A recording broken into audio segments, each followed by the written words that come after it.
Welcome to conversations. मैं आपका host, आपका दोस्त मुख्तदर खान। और आज जैसे मैंने आपसे कल कहा था कि जब इंडिया की जीडीपी ग्रोथ रेट का अनाउंसमेंट होगा, मैं आपसे फिर उसके बारे में मुखातिब होऊंगा। मैंने ऑलरेडी एफडीआई के बारे में आप लोगों से डिटेल में बात कर चुका हूं, और अगर आपने उस शो को नहीं देखा तो ज़रूर देख लें।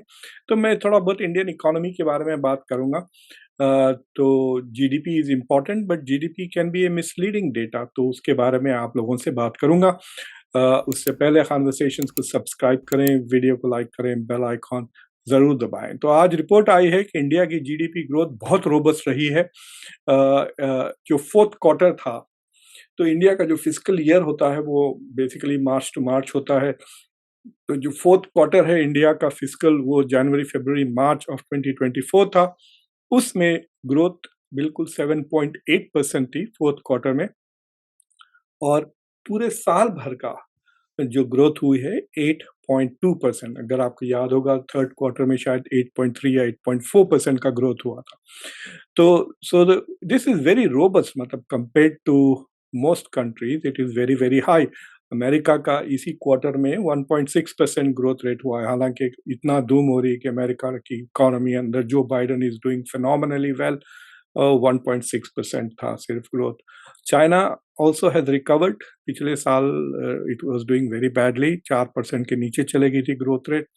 और इस बार खास तौर से जो ग्रीन टेक्नोलॉजी में मैन्युफैक्चरिंग, इलेक्ट्रिक व्हीकल्स वगैरह के बल पे, but it reach only 5.3% in the quarter. तो इंडिया बेसिकली 3% ज़्यादा चाइना से और अमेरिका से 7% ज़्यादा, यानी तकरीबन आप कह सकते हैं 6 गुना ज़्यादा तेज़ी से ग्रोथ हो रहा है। बट यू मस्ट रियलाइज कि this is on a smaller base. For example, अगर आप चाइना का 5% ले ले, $18 ट्रिलियन पर 5% कम्स टू अबाउट $9 बिलियन। और अगर इंडिया का आप $4 ट्रिलियन पर 8% ले लें, that comes to about $320 billion. तो in terms of absolute numbers, China की जो ग्रोथ हुई है, it is 3 times more than India's. वो $900 बिलियन से ग्रोथ हुई, इंडिया की कुछ $350 billion. But this is just measurement in percentage. तो obviously it's a huge achievement. और ग्रोथ मतलब किसी भी इकोनॉमी को देख लें आप, 2-3 छोटे मोटे इकोनॉमीज हैं जैसे गयाना वगैरह, जो तेल सडनली ऑयल डिस्कवर हुआ है तो 33 वगैरह परसेंट से ग्रोथ हो रही है। बट जो सारे बड़ी इकोनॉमीज हैं वो सिर्फ 2 या 3% से ग्रोथ हो रही है। India will have to sustain, मतलब इसी रेट से अगर इंडिया आइंदा 2047 का जो गोल है प्राइम मिनिस्टर मोदी का, to make India a developed country, then it will have to grow at the rate of, यही रेट 8 से 10% आइंदा तकरीबन 25 साल। देखिए, there are many other aspects to the economy. For example, अब इंडिया का पर कैपिटा ले लें आप। इंडिया दुनिया की 5th बिगेस्ट इकोनॉमी है, लेकिन when it comes to per capita, अगर आप उसको नॉमिनल टर्म्स में ले लें तो सिर्फ $2,700 है। तो वो दुनिया में शायद 135 कुछ रैंक है इंडिया का, यानी 130 से ज़्यादा मुल्क के लोग इंडिया में पर कैपिटा इनकम, यानी हर 1% के ऊपर जीडीपी ज़्यादा है। और जो अगर आप उसको नॉमिनल से लेके पीपीपी पे भी एडजस्ट करें तो 10,000 है, उसमें भी इंडिया जो है सो टॉप 100 कंट्रीज में नहीं है पर कैपिटा। तो उसका मतलब ये है कि इंडिया की जो बड़ी जीडीपी का साइज है, द 5th बिगेस्ट इकोनॉमी, उसका सबसे बड़ा वजह not economic vitality but population है। क्योंकि अगर आप उसको पर कैपिटा पे देखें तो 20 कंट्रीज, 120 से ज़्यादा ऐसे मुल्क हैं जो पर पर्सन ज़्यादा इकोनॉमिक आउटपुट रखते हैं। बट नेवरदलेस दिस इज एक मेजर अचीवमेंट। अब मैं आपको 2-3 चीज़ें बताऊंगा कि इस साल इवन तो ग्रोथ इतनी ज़्यादा रही, this is a mystery about Indian economy, कि भाई ग्रोथ है लेकिन जॉब्स जनरेट नहीं हुआ, अनएम्प्लॉयमेंट बहुत हाई है, पढ़े लिखे लोगों के पास जॉब्स नहीं है, खासतौर से जिनके पास बैचलर्स और मास्टर्स डिग्री है। यूथ अनएम्प्लॉयमेंट इंडिया में तकरीबन 40% से ज़्यादा हो गया है, specially educated youth employment, which is very मतलब शॉकिंग कि अगर आपको एमएस करके, एमए करके भी अगर आपको नौकरी नहीं मिल रही है, तो it will be a disincentive to go to college and study, और ख़ास तौर से उनके लिए जो जिनको दूसरे जॉब्स मिल सकते हैं, लेस एजुकेटेड जॉब्स। तो एनीवे, इंडिया का इस साल का जो, इस फिस्कल ईयर में जो टोटल इंपोर्ट्स हैं, वो गिर गए हैं। तो पिछले साल में इंडिया ने $715 बिलियन, तकरीबन $716 बिलियन के इंपोर्ट्स किए थे। इस बार 675, अबाउट 675, तो 5.6% डिक्लाइन हुआ है इंपोर्ट्स में, which is a good thing. इसको देख के आप कह सकते हैं कि India is becoming more independent, आत्मनिर्भर, या ये कह सकते हैं कि पब्लिक की परचेजिंग पावर कम हो रही है, they are buying things at home rather than importing from abroad. वो आई कांट एक्सप्लेन कि what is the reason for the import. तो दूसरी चीज ये है कि इंडिया के एक्सपोर्ट्स भी गिर गए हैं। तो लास्ट ईयर $450 बिलियन थे, $451 बिलियन। इस साल $437 बिलियन है, यानी 3% डिक्लाइन इन एक्सपोर्ट्स। तो उसका बेसिक मतलब ये है कि इंडिया का टोटल ट्रेड भी कम हो गया है इस साल compare to last year even. तो ये डेटा मैं आपसे इसलिए शेयर कर रहा हूँ because I am trying to understand कि इकोनॉमी में ग्रोथ रेट इतना हाई है, लेकिन ट्रेड आप देख रहे हैं कि कम हो गया है। तो यहाँ पे आप देखें पूरा ये सारे डेटा जो मैं आपको दे रहा हूँ इंडिया की इंडियन गवर्नमेंट की वेबसाइट से ली है, मिनिस्ट्री ऑफ कॉमर्स की। आप खुद वहाँ पे जाके देख सकते हैं इंपोर्ट एक्सपोर्ट का data on ministry of commerce. ये डेट भी देख सकते हैं आप, 31 मई को मैंने इसको डाउनलोड किया है। तो ये टॉप 25 कंट्रीज के साथ जो ट्रेड हो रहा है इंडिया का पिछले एक साल में। तो पहली तो खबर ये है कि नंबर 1 ट्रेडिंग कंट्री वापस चाइना बन गई है। It has got slightly more, कुछ 20 कह सकते हैं आप $2 मिलियन, कुछ $20 मिलियन, कुछ I don't know what it is, $200 million in US से ज्यादा ट्रेड हुआ है चाइना का। बट यू मस्ट रियलाइज कि अगर आप ये डेटा देख रहे हैं, नंबर 1 पे चाइना है, लेकिन आप देखें नंबर 9 पे कौन है? हांगकांग। हांगकांग के साथ इंडिया का $28 बिलियन का ट्रेड है। अगर हांगकांग और चाइना दोनों को मिला लें तो $146 बिलियन का ट्रेड होता है। So India is trading heavily with China, और जो ट्रेड इम्बैलेंस है इंडिया का, चाइना के साथ 85 है और हांगकांग के साथ 12 है। तो तकरीबन आप कह सकते हैं very close to $100 billion deficit in trade with China. US के साथ देखिए आप, इज द कंट्री। तो जो टॉप 10 कंट्रीज हैं, उन सब टॉप 10 में सिर्फ यूएसए के साथ India has a positive trade balance, और सबके साथ नेगेटिव है। इंपोर्ट ज्यादा, एक्सपोर्ट्स कम। और अगर आप एक्चुअली देखते जाएं तो 11 पे जो नेदरलैंड्स है, that's a big importer, I think they big importer of oil. अब रशिया के साथ भी इंडिया का डेफिसिट 50 से ज़्यादा हो गया है। अगर आप 2019 में जाके देखें तो टोटल ट्रेड भी सिर्फ $9 बिलियन का था, अब इंडिया का डेफिसिट खुद $57 बिलियन हो गया। So the whole point of this was to show कि आप जो एकदम नीचे की जो लाइन है उसमें देखें आप, इंडिया का जो टोटल ट्रेड है दैट हैज डिक्लाइन। इंडिया का टोटल नेगेटिव बैलेंस जो है वो $238 बिलियन का है, ट्रेड डेफिसिट। लेकिन रेमिटेंसेस में एकदम ग्रोथ हो गया। इंडिया अब दुनिया का सबसे लार्जेस्ट रेसिपिएंट है रेमिटेंसेस। इस साल $125 बिलियन बाहर से आए हैं। तो वो जो डेफिसिट हो रहा है ट्रेड में, that is compensated by the remittances और फॉरेन डायरेक्ट इन्वेस्टमेंट जो $70 बिलियन का हुआ है। तो अगर आप $70 बिलियन और ये रेमिटेंस ऐड कर दें, यहीं पर देख सकते हैं आप $200 बिलियन इंडिया में आ चुके हैं। इसलिए India is not in the kind of trouble that Pakistan is. हालांकि India has a big deficit in trade, और अगले साल कह रहे हैं कि $135 बिलियन, यानी $10 बिलियन बढ़ जाएगा इस साल इन रेमिटेंसेस। ये रेमिटेंसेस सबसे ज्यादा यूएस से आते हैं, उसके बाद मिडल ईस्ट से आते हैं। तो ये इंडिया का जो हाउ डू वी अंडरस्टैंड कि ग्रोथ कैसा हो रहा है? ट्रेड कम हो गया है, इन्वेस्ट फॉरेन डायरेक्ट इन्वेस्टमेंट भी इस साल थोड़ा-सा कम हो गया है। जैसा मैंने कहा कि जो actual equity foreign direct invest था वो 46 से 44 हो गया है और ट्रेड भी कम हो रहा है। So where is the growth coming from? Domestic consumption से। तो जो सबसे इंटरेस्टिंग एविडेंस मिला है मिनिस्ट्री ऑफ फाइनेंस में, आप जाके देखें इस साल के जो बजट में 37.4% इंक्रीज इन कैपिटल एक्सपेंडिचर। तो इंडिया की जो गवर्नमेंट है वो बहुत ज़्यादा इन्वेस्ट कर रही है इन कैपिटल डेवलपमेंट। ये जो इंफ्रास्ट्रक्चर बन रहा है उसमें 37.4 यानी 2022 के साल में जो भी इन्वेस्टमेंट हुआ था, इस साल उससे बहुत ज़्यादा डायरेक्ट इन्वेस्टमेंट हुआ है इन कैपिटल इन्वेस्टमेंट, यानी जो खर्चा जो चीज़ें बनाने के लिए खर्चा करती है गवर्नमेंट। तो एक्सपेंड यानी जो इंडिया डिफेंस पे खर्च कर रही है पैसे, वो नहीं काउंट होता, एजुकेशन पे, पेंशन्स पे, इंटरेस्ट पेमेंट्स पे। लेकिन जो रोड्स बनाने में, एयरपोर्ट्स बनाने में, रेलवे स्टेशन बनाने में, ये जो कैपिटल इन्वेस्टमेंट्स करते हैं वो 37। और कैपिटल इन्वेस्टमेंट से जीडीपी को डायरेक्ट कंट्रीब्यूशन होता है क्योंकि उसमें सर्विस इंडस्ट्रीज भी आते हैं।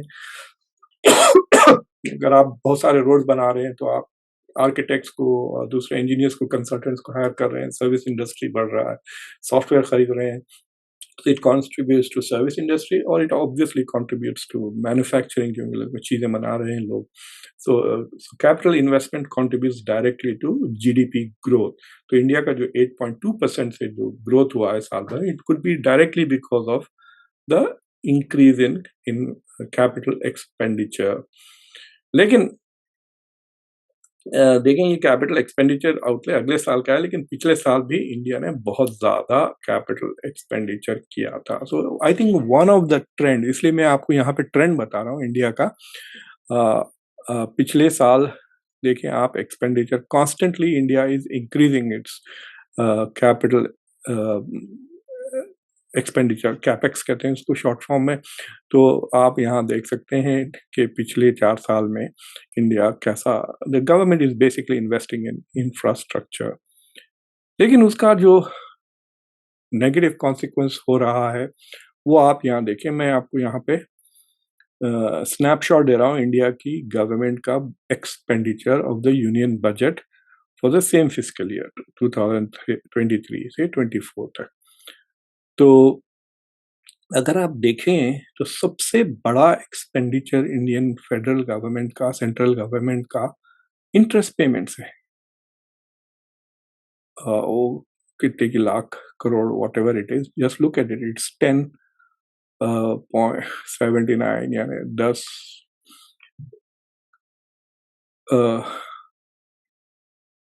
10 लाख, तकरीबन 10,80,000 करोड़ खाली इंटरेस्ट पे जा रहा है। और अगर आप डिफेंस का एक्सपेंडिचर देखें इंडिया का तो 4,32,000 करोड़। तो जो इंडिया सूद दे रहा है, इंटरेस्ट दे रहा है on it's loans, central government के जो लोन, और ये सिर्फ सेंट्रल गवर्नमेंट का बजट है, उसके डिफेंस बजट से 2.5 गुना ज्यादा है। यानी अगर 1 रुपया इंडिया डिफेंस पर खर्च कर रहा है तो इंटरेस्ट पे 2.5 गुना, और उसकी वजह is trends in capital expenditure. जो लोन्स ले रही है गवर्नमेंट एक्सपेंशन के लिए, उस पे इंटरेस्ट पेमेंट्स है, वो अभी वो प्रिंसिपल पेमेंट्स भी नहीं है, दैट इज ओनली इंटरेस्ट। उसके बाद आप देखें नीचे सब्सिडीज कर रही है, वो सब्सिडीज करने के लिए भी लोन लेते हैं, जैसा कि 80 करोड़ लोगों को खाना फुकट का मिल रहा है, दीज काइंड ऑफ थिंग्स। जो लाभ भारती प्रोजेक्ट्स सारे हैं, these are all part of subsidies. It is like borrowing money and spending on people. और फिर उसके बाद आप पेंशन्स भी देखें, बहुत ज़्यादा है इंडिया के। एजुकेशन कितना नीचे चला गया, इन एजुकेशन से तकरीबन 10 गुना ज़्यादा पेमेंट्स इंटरेस्ट पे कर रही है इंडिया।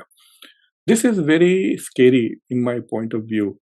इंडिया का जो डेट टू जीडीपी रेशियो है, it is still very low, it is still 80%, but debt payments are high.